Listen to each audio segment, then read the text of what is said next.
record. So Courtney, so nice to meet you. Thank you for Nice taking to time meet today you. to speak with me. Yeah, so the floor is yours.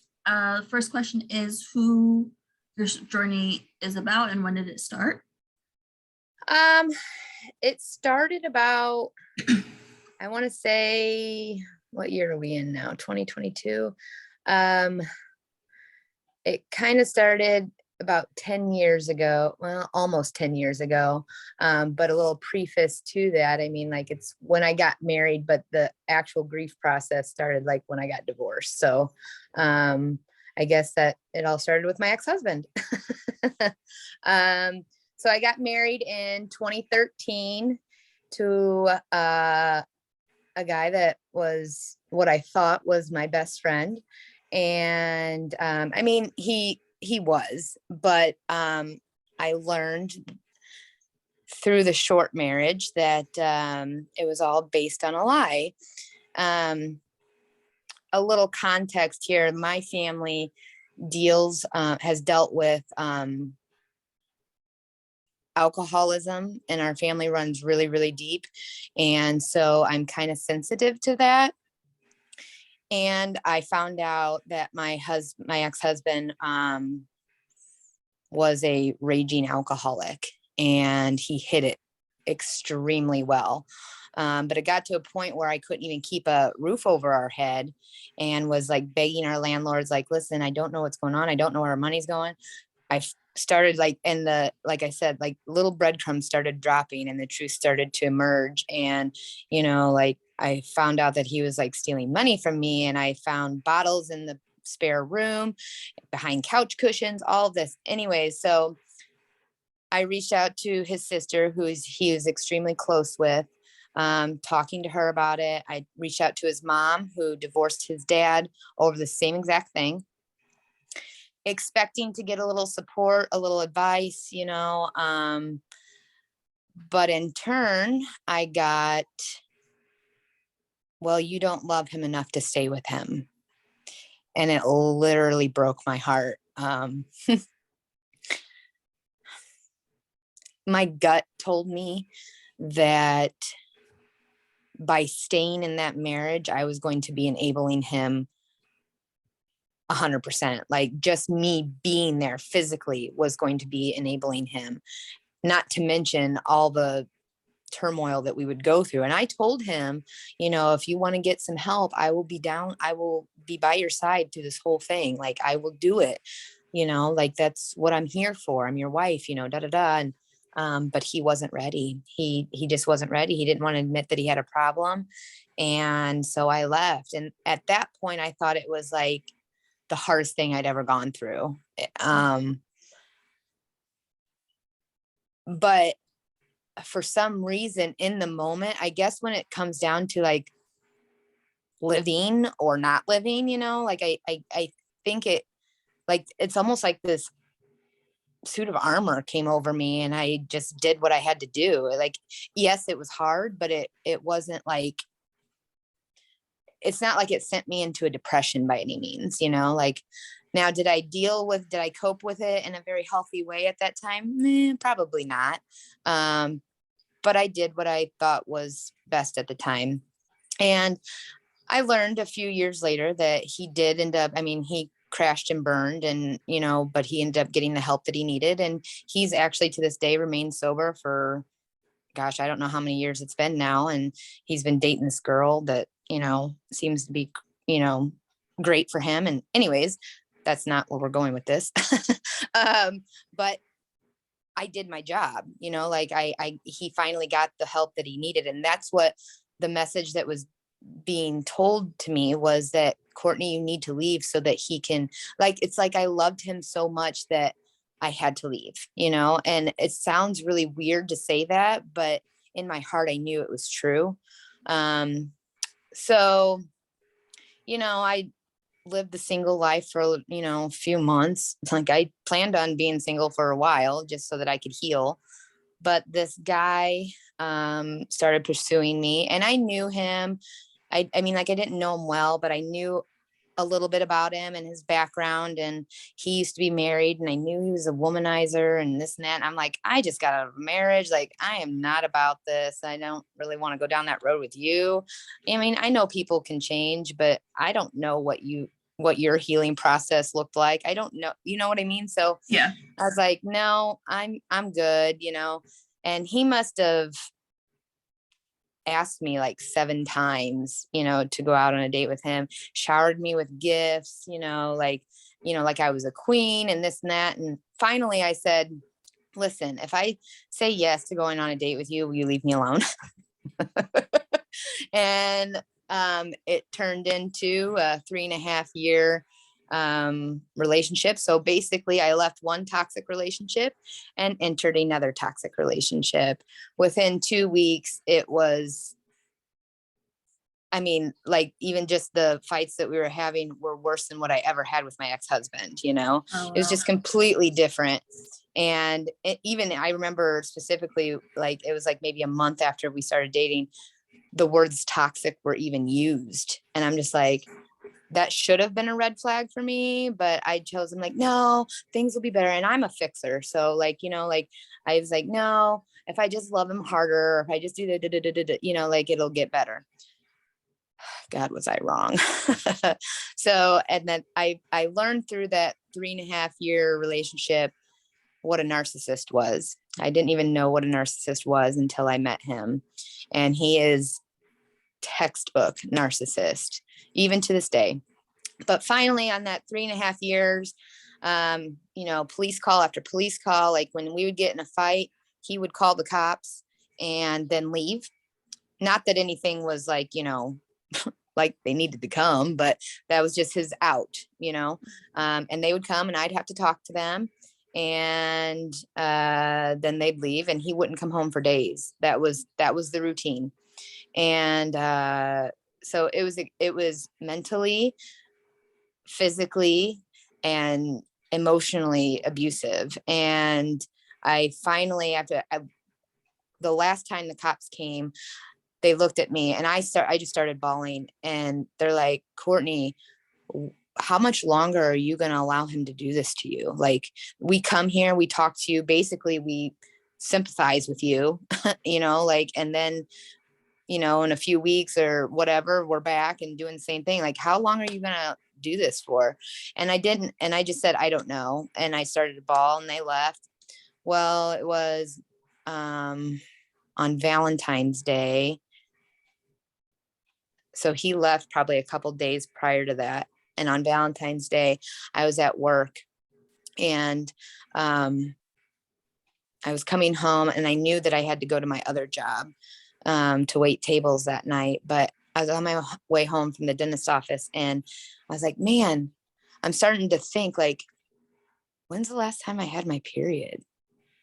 And my chest really hurt. And I'm like, I said, I stopped at the pharmacy and got a test. And it's like, I'll wait till the morning because that's when they're the most accurate. Yeah, right. As soon as I got home, I took that test, and it was, I mean, immediately within seconds, it was a positive. And I lost it. I was like, and learning from what you go through in a narcissistic relationship, I immediately started blaming myself. He's going to be pissed at me. This is all my fault. Da, da, da, da, da. And I called one of my girlfriends. And she was able to calm me down, at least to get me through my shift. But she's like, Courtney, why in the world would you ever think that this is your fault? Like, it takes 2 to make a baby. And I'm like, I know, you know, but we're not together anymore. We broke up, and, you know, whatever. And she was right. You know, like, I learned later, you know, like, she's right. But Yeah, anyways, I agree. and so I get to work, and I knew, everybody knew that something was wrong. But I wasn't ready to tell the world yet. And so they just assumed it was from me and him breaking up. But I showed one girl, I couldn't even Excuse me. speak the words. Excuse you. Sorry. Bless you. Thank No, you. you're fine. I showed one girl just to get it off my chest, but I couldn't even speak the words. So I just showed the picture of the test and she goes, oh my God, whose is that? And then she got all bug eyed. She's like, oh, is that yours? And I'm like, and I just like the tears started welding and she's like, girl, it's okay. You know, you're going to be okay. Da, da, da. I'm like, yeah, I know, but it doesn't feel like it right now. And Yeah. anyways, so, and Valentine's Day has always been a sore spot with me, and knock on wood, but I've just never had a good Valentine's Day ever. Just never had a good one. So that was kind of like the icing on the cake, you know, I'm just like, ugh, perfect. So it took me 2 weeks to tell him that I was pregnant and I was expecting the worst, you know, and he actually responded with, okay, you know, and I'm just like, wait, that's it? And he's like, well, yeah, what do you want me to say? And I'm like, well, I don't know, but I wasn't expecting that. So I said, I talked to him a little bit, you know, I was like, I feel like, you know, for the baby's sake, we should probably give this another shot, you know, and I said, but maybe take it slow, or I don't even know. I don't have the answers, you know, and Yeah. it was a slow process. He went to every doctor's appointment with me, this and that. And we tried to give it a shot. So, my birthday's July 10th. And so I was like, what, 25 weeks pregnant at that point. And we went to the Ozarks and, cause he has like his best friend's uncle lives down there. So we went and had some fun down there for my birthday and this and that. He has other kids. So, and they're a little bit, you know, a little bit older. So like they were able to enjoy it with us. And they obviously knew that at that point, you know, that I was pregnant, and I was obviously showing, we told him it took him forever to tell them that I was pregnant, but that's not the point. Anyway, so then, it was a week after that, I had to put my dog to sleep, which was like it was like, you ever have that soul animal? Like it was my soul dog. It was my first Yeah. dog that I ever had. And he was oh my God, I still miss him. And he had Cushing's disease, but there was nothing that wasn't treatable, you know, like it was, but something else was wrong. I was epileptic as a kid. So when I was in the bathroom and he started acting funny, and like he did this circle in the bathroom and just stared at me. And I was like, I think my dog just had a seizure.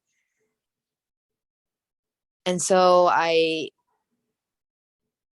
called, you know, my soon to be kiddo's dad. And I was like, do you know Dr. Fraker? Like he's like a friend of ours. Do you know his personal number?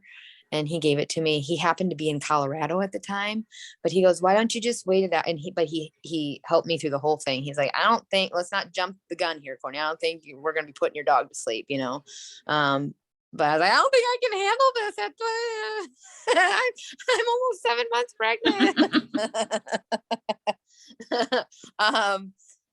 But through the weekend, it got a lot worse. He would have one seizure, so because of the Cushing's, he was blind.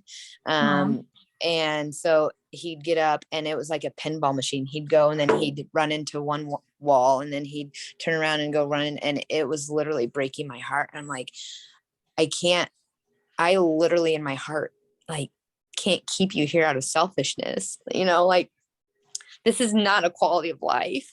yeah.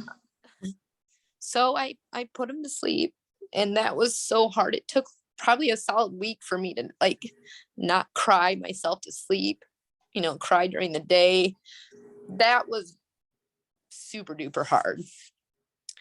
And then a week later, I was putting a nursery together, painting the walls, you know, and I had been like having these cramps all day, like almost like period cramps. I'm like, and I used to have really bad cramps. So I'm like, man, so I'm just like expecting to like see some like blood or something, right? And I called with the nurse navigator program with the hospital, and I called my nurse and I'm like, listen, I don't know what's going on, but I've got some severe cramping, and like I don't know, what should I go to the hospital? Like, what do I do? And she's like, sounds like you might be a little dehydrated. Why don't you just chug a bunch of water? If it doesn't subside in a couple hours, give me, reach out to me again. I'm like, okay, well, I waited a few hours and it's not getting any better. And she's like, well, maybe you have a UTI, because that could be another. And okay, she's like, why don't you, because I had to go pick up my kiddo's dad from a golf tournament that day, and I had to go pick up his kids because they were going to stay at the house and help me put together the nursery. And so she's like, why don't you go pick up the kids and pick him up? And then why don't you drop them off and go to the hospital? I'm like, just to get checked out. I'm like, okay, I can do that. So I picked him up, went and picked the girls up. We stopped at Wendy's to get some food because I was starving. I went to the bathroom while I was there, and so you're not familiar with this area, but so we were at Wendy's, and it's right on the corner of like a busy highway. And so we left and I rounded the corner onto Veterans Parkway, and I felt this pop, and like, it felt like I was peeing my pants. And I was like, I literally just went to the bathroom. And I couldn't stop it. And I'm driving. I'm the one driving. Oh, And so I immediately pull over on this busy highway, and I get out of the car, and one of the girls in the back, she's like, put on your hazards. I'm like, not the fucking thing I'm thinking about right now. yeah. So I run around to the grassy area, and all of them get out of the car. My kiddo's dad and his older daughter went up on the hill, and they just stood there while the younger one is standing there rubbing my back and, like whatever. And like all these cars are passing us, not one stopping. And finally this one car stops, and this lady jumps out and comes over, and she goes, I'm like, thankfully somebody stopped, and she's like, I don't remember if she said I used to be or I am. I think she said used to be, but I can't remember. So Yeah. I used to be a paramedic, it's okay. I'm going to call 911. I'm going to stay on the phone until they get here. Da, da, da. Then her very next words were, can I pray with you? And I just looked at her. I'm like, absolutely. And cause I knew what was about ready to happen. And so then the ambulance get there, they load me into the ambulance. This woman literally disappears out of thin air. Like, I'm like, where did that woman go? And the paramedics are like, what woman? And I'm like, the woman that called 911. They're like, Yeah. There's not been a woman here. I'm like, at that moment, I was like, I'm not going to sit here and argue. It's not, the time or whatever. They're probably going to think I'm some Lulu Bell. So we get in there, and I'm upset because I'm only 27 weeks pregnant. And they're like, you're going to the best place possible, da, da, da, da, da. Get there, they test me, they put this like strip up me to make sure, like, they wanted to know if it was my water that broke, and indeed it was. And long story short, without having to tell the whole entire story, they told me I was having the baby, and so they called the life flight team so that they could fly me to Peoria to have him, so that we were in the children's hospital where the NICU is. My doctor, after a couple rounds of coming in and out with, my doctor and the respiratory nurse, I said, if I could just go poop, I'd feel so much better. She's like, let me check you. And so while she's down there checking, the life flight team walks in, and she pops up and she goes, sorry guys, we're having a baby. And because they won't even fly you if you're over 4 centimeters dilated. Well, like not even an hour prior to that, I was at a 2. And and so they gave me a shot to stop contractions. And I mean, I got a 45-hour power nap in there, but apparently things were doing its job, and I went from a 2 to a 9 in less than an hour. And I literally was so scared, because she's like, okay, it's time. Like, we're going to start pushing. And I was so scared. And all I knew how to do at that point, because I knew that crying was going to do no good. I knew that screaming was going to do no good. Anything that I knew out of fear was going to do literally no good at that point. So the only thing I knew how to do was pray. And I literally, the only words that came out of my mouth, like, God, I don't know what to do here. I just need your help. That's all I could say. And Yeah. literally in that moment, like like earlier, like a suit of armor just completely covered me. I couldn't even shed a tear at that point if I tried. And 10 minutes later, Henry was here, and they, the respiratory nurse came in, they put him in an incubator. I wasn't even able to hold him for like 3.5 days because they have Aw. to have this neutral head position to prevent more brain bleeds. And so then we started our NICU journey, and we were in the NICU for 52 days. And, that's a roller coaster in itself. A lot of NICU families go through PTSD, and I'm very fortunate. I mean, I'm unaware. If I did have it, I'm unaware of it. I don't think that I did. I didn't have any postpartum depression. I'm so fortunate for that. And I have Yeah. the only person I can thank is God for that, because he totally equipped me with what I needed in order to go on to embark on that journey, because there's no way I would have probably made it without that. And, Right.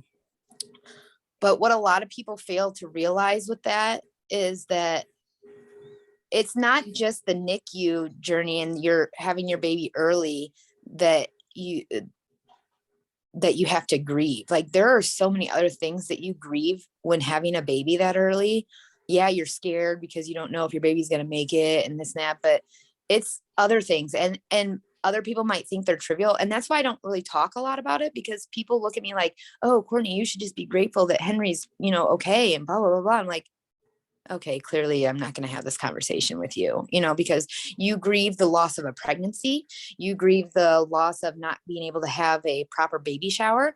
You grieve the loss of not having maternity photos. You grieve I mean, there are just so many things that I was not able to enjoy that the normal mama that goes full term is able to enjoy. I wasn't able to do all of that. And people are just like, be thankful that he's okay. I'm like, I am thankful. I'm extremely grateful that my child is okay at 27 weeks. Are you kidding me? That is 13. We were 13 and a half weeks early. Of course, Yeah. I'm grateful.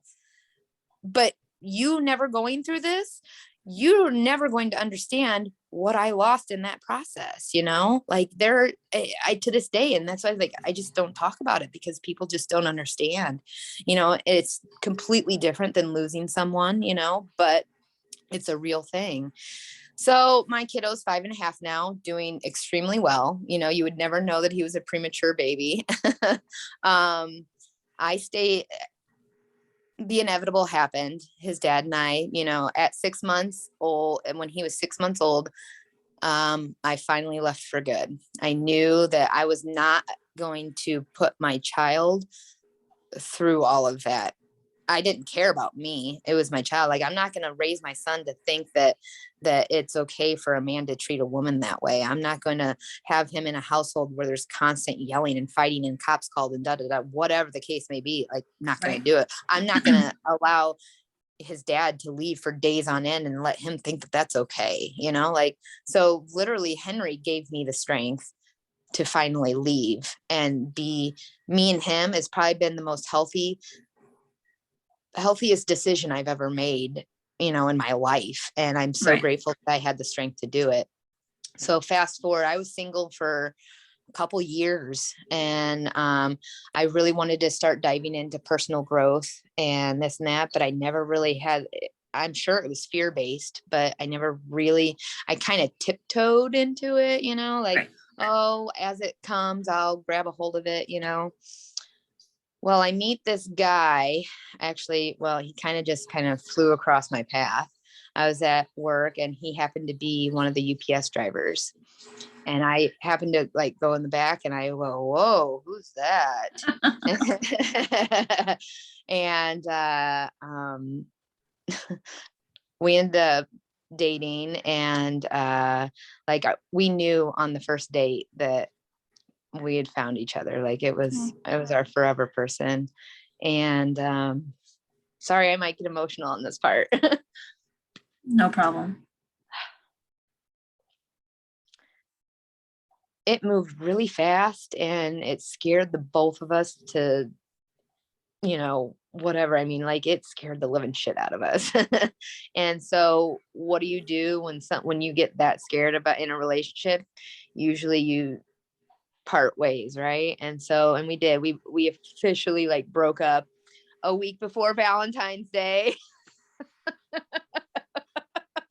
Just pretend that holiday doesn't exist anymore.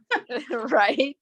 But for some reason we just couldn't stay away from each other. I mean, of course, I mean, like that was just proving our gut instincts that we were each other's forever person, so we continued this little love affair for whatever 6-ish months or whatever, just without the title. And I walk into my second job one night and I get a phone call from his cousin's wife, which I was friends with, but like we don't like call each other on, and just like Right. shoot the breeze with each other. I'm like, well, that's weird. Why is she calling me? So of course I answer, because when that kind of thing happens, not only, I mean, I'm sure the normal person would probably be like, well, they don't ever call me like that. Maybe I should answer. Right. But my Right, gut yeah. was telling me like, this is weird. I should probably answer this. And so I answer, and all I can hear is like her crying. Like, I'm like, whoa, Ash, like you gotta breathe, like take some deep breaths. I can't understand a word you're saying. Like you've got to take some breaths, deep breaths, calm down. I mean, that's probably not the right thing to say to you right now, but I need to understand what you're trying to tell me. And the only word that I could pick up from what she had said was died. That's all I could pick up. And I said, who died? And she goes, Rick.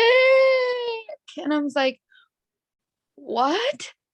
And I was like, I instantly just in shock. I'm like, wait, what? Like, I couldn't even ask what happened. I couldn't ask anything. That's how like just dumbfounded I was. I'm like,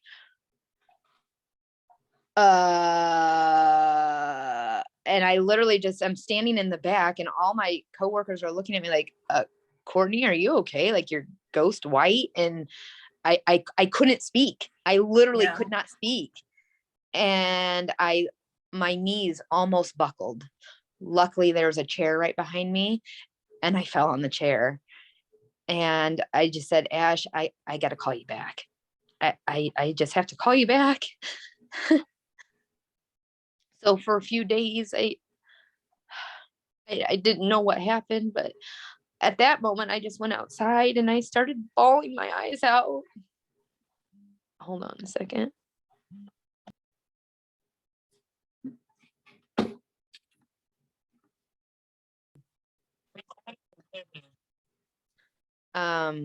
Where was I? At that, I went outside. So it's been a few days. Yeah. Yeah. I went outside and I just started bawling. And the only thing I could do at that point is call my mom. And my mom, she knew immediately something was wrong. Cause again, just like with the phone call that I had, she couldn't understand a word I was saying. And I was just saying, I was like, Rick died. And she said, what? I said, Rick died. And she said, how? I'm like, I don't know. I don't know anything right now. And so like I went back inside to work and they're like, do you need to go home? And I was like, honestly, the normal person should probably say yes. But I said, all I'm going to do is cry if I go home and be a hot mess. So at least this will take it off my mind, at least I can be somewhat stable for a little while. And so it probably helped with some sympathy tips, but so it was probably the next day that she was able to call me with some details and talk to me level-headed. And he was driving the UPS truck and felt some chest pain. So he pulled over. And instead of calling the ambulance, he calls his boss. I mean, like they have this really strict policy that if you get like stuck in like snow or you get in an accident or this or that, like you're just no questions asked, you're fired. So I'm sure that's why he made that decision, but still.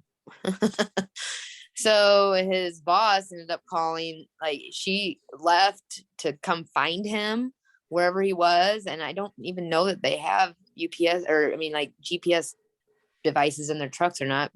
But by the time she found him and she calls 911, so then they had to wait for the ambulance.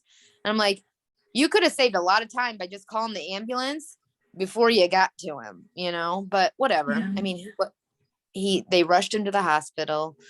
They were going to do like an open heart surgery type thing because he had a massive heart attack is what happened. But as soon as they were about ready to take him into surgery, 2 of his main arteries burst. And so they literally had to put him, that it would have done no good to go into surgery. They literally had to put him on life support and have his parents make the call. And there's so not only the grief process of that, but I also grieved, like all of his family knew that like I was the one and that, all of that and how important I was to him. Like, why wasn't I given that phone call? Why wasn't I able to go to the hospital? Why wasn't I able, you know what I mean? Like, I still have those questions, but I mean, I understand that you're not going to have a hospital room full of people that care about him just to say their goodbyes. I get it. So, I mean, there was a lot of change happening all at once. I was starting a new job. And I mean, I was just a hot mess. I mean, there's even today, it's been almost 3 years since he's gone. And there's not a day that goes by that I don't think about him. There's not a day that goes by that I don't talk to him. Now, a little part of me, and I don't know what your beliefs are, but, or anybody else's for that matter, but I'm highly intuitive and I'm very sensitive to spirits. And my grandma, who had passed away like when I was like 3-4 months pregnant, I happened to be by her side when she passed away, which was an empowering moment. But I got a message from her and Rick that they were my guardian angels. And because I told him like a week after he died, I was like, don't you leave my side. Like, don't you ever think about leaving my side. And I was in a really dark space for like 6 months. And I was like, I can't do this anymore. I can't feel like this every single day. Like, I need to get out of this funk. I need to get out of this hole. I can only see like a pinhole of light up there, and I need to grab onto it because I can't stay here. I have a little boy that needs me. And another message that I had gotten from him was that he goes, Courtney, I'm always going to be by your side. Don't ever doubt that for a minute. I'm always going to be there. But you need to let go, and you need to get off this hamster wheel and start living life again. He goes, think of it this way. I'm the balloon and you're holding on to the string, and I'm not able to fully transition until you let it go. And like my empathetic side is like, oh my God, I'm holding you back. Are you kidding me? Like, oh, okay, there you go. Like, go. And that's what propelled me into the self-development and the personal growth journey. And I dove hard and I've not stopped since. And I can, hear him, clapping in the background, or I can, see his smile. Like, I get messages from him all the time and I love it. I absolutely love it. That's amazing. And so like, I know he's so proud of me. I know he is just like beaming with light because he's so proud of me, especially with everything that has transpired through this whole journey. So when I was in the NICU with Henry, there was a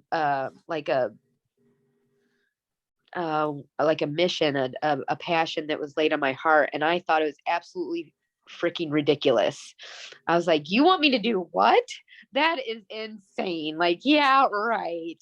And for, a few years, I didn't do anything about it because I just thought it was the most ridiculous freaking idea in the world.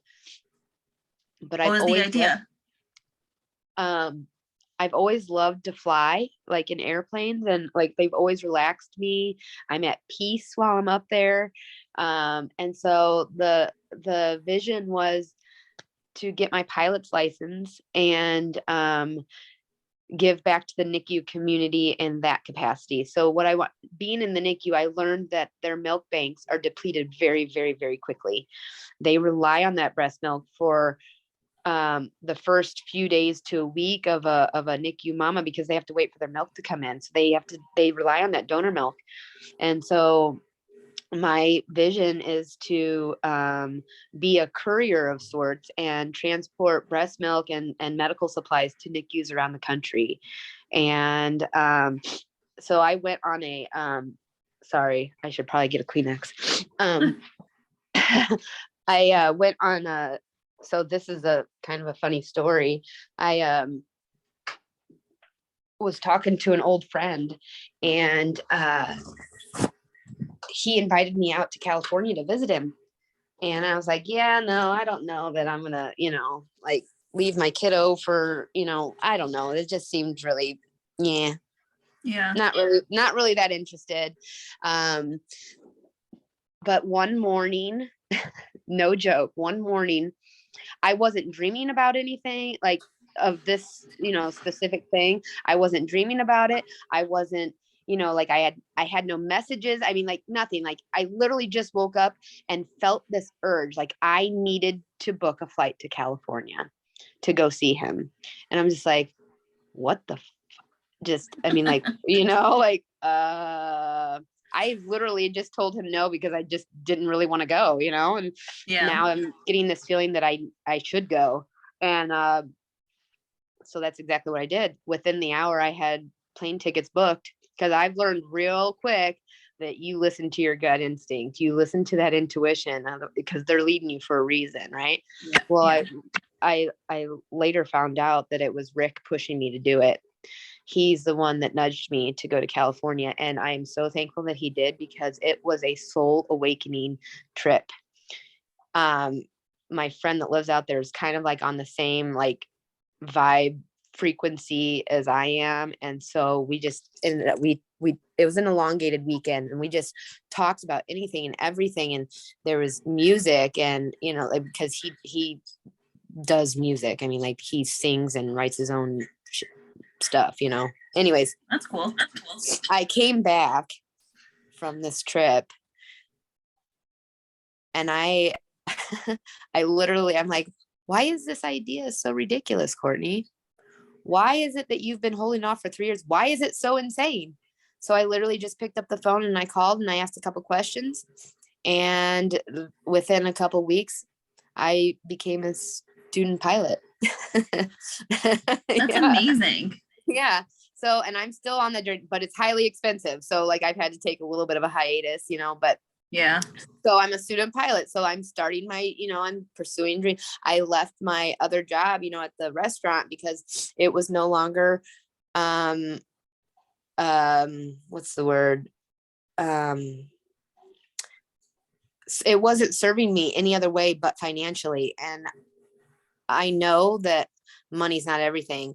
If I follow where the universe and God is leading me, I know that they're going to back me up financially. So I shouldn't even worry about that. Right. So I took that whole, my kiddo needed a tonsillectomy, and we had to quarantine before, and then get the surgery, and then, recovery. And then I took that trip to California. So I took that opportunity. I was like, I'm sorry, I'm going to take this opportunity to leave. I'm not saying it might not be forever, but this is the time that I need to spend with my kiddo. If I don't do it now, that I'm going to regret it later. Don't get me wrong. Call me if you need me. I'll never burn that bridge. You know what I mean? Like if I'm available, I'll come and help for sure. And I have, but and as soon as I did that, things started falling into place, like one right after the other. I became a student pilot.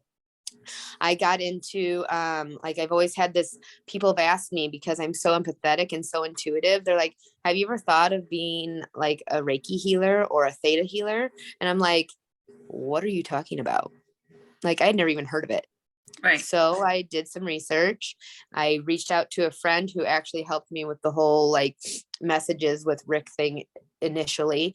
And she's like, I go get Reiki done all the time. She goes, you want my girl's name? I'm like, sure, I want to check this out. Right. So to this day, like I go get Reiki done to myself. And on the 23rd, so next Wednesday, I have a class. And then that following Wednesday on the 23rd, I'll be attuned as a Reiki healer practitioner. That's amazing. Yeah. And now I'm also writing the book about all this. So like everything is literally falling into place. And the new opportunity, like the new new beginnings are like so close that I can taste them. And it's a great feeling, but it's also terrifying, because it's like, it's the thing, like when things happen, it seems like everything happens all at once, Yeah. And so as I still, I'm so thankful that I was able to have that little bit of a, connection with him, because otherwise I don't know where I would be. I would be in that dark space still if he would have never told me that, Right. I would still, and again, like I still get teary-eyed, and the only thing I can come up with, because I still feel that way from time to time, like, don't get me wrong, like when waves of grief hit, they're still huge waves, they just don't happen as often, Right. so when people say time heals everything, that is completely the most false statement I've ever heard in my life. It could not be more false. I agree. Yeah. It is it because it still hits you hard. It's Yeah. just you learn to make space for it, and you learn to, it becomes a part of who you are. It becomes a part of your coping mechanisms. It becomes a part of your lifestyle. It becomes every part of you. And Yeah. I've learned to embrace it. I've learned to embrace that, because I know that tears and all that, it's a shedding process, and you have to release that in order to make way for new stuff, So, that's just, I don't, that's where I'm at. All those things that's like so amazing. It's really from that, where I was in that dark space, I would have never thought that it would have transpired into this beautiful, majestic, like outcome, like Right. I just never would have imagined it. And I in the depths of my soul, I know that this personal growth journey is not just for me. I know it's for other people, because even if they're not talking to me about it, or they're not talking to others, I know that they see it. I know that they notice it, and it's gonna at some point get them to like, maybe I can do that too. Right. Maybe I Yeah. can get out of this funk and go for my dreams and my life purpose, like, and I'm just, and if I can do that for one person, I've done my job. Right. So don't get me wrong. I know there's going to be more grief, and I'm still going to be grieving over this for ever and a day, because that was it, because I still feel that way about this man, knows that it was the real deal. It was, Yeah. it was true love. And, that will never leave, that, like I will have room for another man someday, because he'll be handpicking him for me. I'm sure of it. But that person is going to have to basically make space for him too, because that part of me is never going to leave. I'm not saying that I like put him up on a shrine or anything. I'm not trying to be all weird and shit, but No, I understand like, what yeah. you need to know that he was an important part of my life, and he's basically molded this journey for me, and which is why that person is probably in my life in the first place, so Right. I have everything, God and him to thank for this beautiful journey that I've been on. Has it been painful at times? Absolutely. But in the end, it's been really empowering and very, what's like another word for like light, like it's been enlightening. Sorry. No, I mean, from the beginning of your story to who you are now, like you, granted, we just met like 20-30 minutes ago. Just describing the place that you were in with your first husband, you're two completely different people. Mm-hmm. Completely different. It's night and day. Yeah. And it's like a beautiful transformation. I like to think of it as like I was a little caterpillar and now I'm blooming into this beautiful butterfly, which happened to be very they happen to be a huge sign, they're meaningful to me. I know that whenever they're near, it's usually Rick, that and a cardinal. But so and that's why I was just like, I'm turning into this beautiful butterfly. It's a beautiful journey. It is. It really is. But so many people don't want to go through it because it's so painful in the process.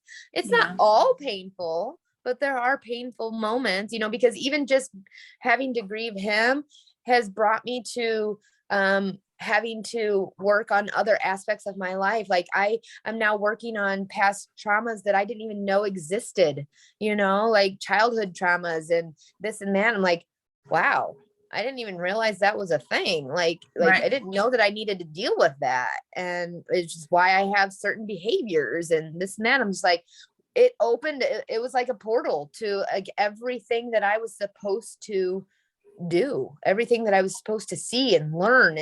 And I'm so grateful for that, because otherwise, where would I be? I'd just be in this mundane, perpetual cycle of nothing. And I'm just like, oh my God, I'm so glad that I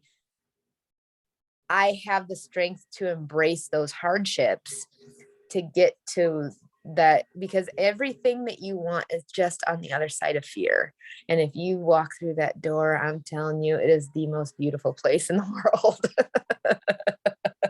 I like that. It really does. But it's scary. I mean, I'll tell you, it's scary.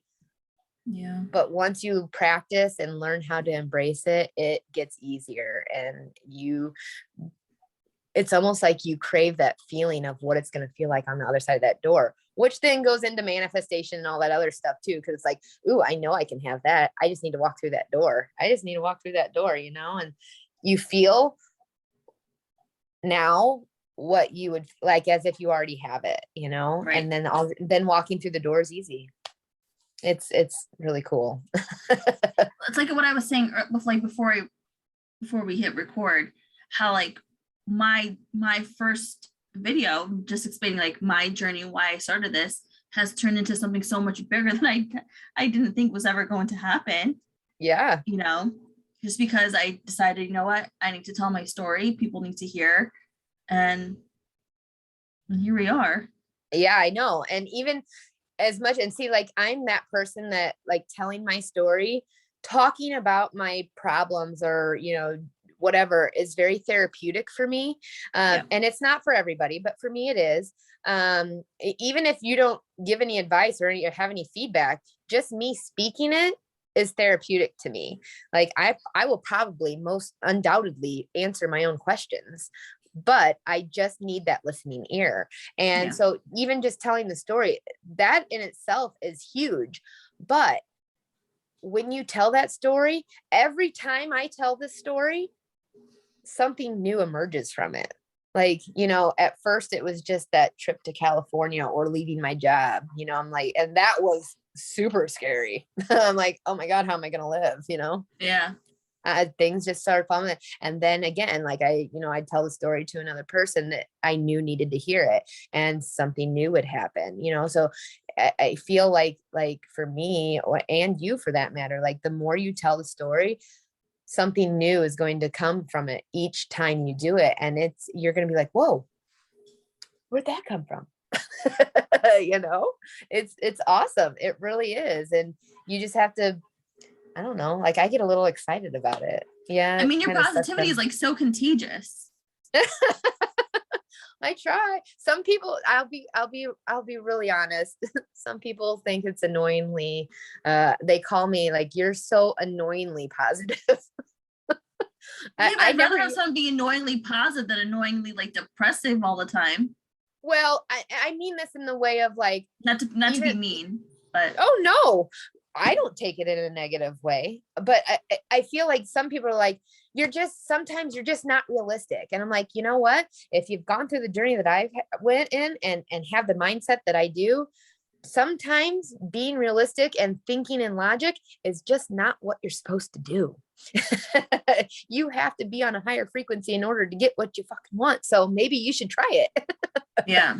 Like like call me annoyingly positive. I don't care, because what your opinion of me doesn't really matter. It shows more about your character than it does me. So, you do you and I'll do me. I'm going to continue being positive because it's got me to where I am right now. And Right. where are you? So I Keep doing you. yeah, absolutely. That's it. That's absolutely right. That's all you can say. Well, it was lovely speaking with you. I'm really excited to see like where your journey takes you. Well, thank you. I I'm hope we excited stay to see, like, when connected. you get this book done, I want to read it. I'll let you know. I hope we stay connected. I would love to just keep an update on everything that you're doing. Absolutely. That would be wonderful. I love Yeah. connecting with new people. People come across each other's path for a reason. So I really like to, see where that leads. So Yeah. we'll stay connected. I'm here.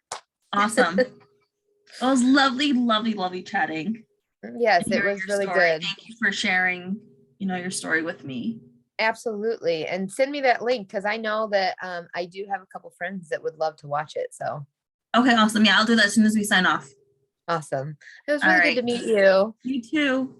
All right. Have a good rest of your day. All right. Bye. Bye.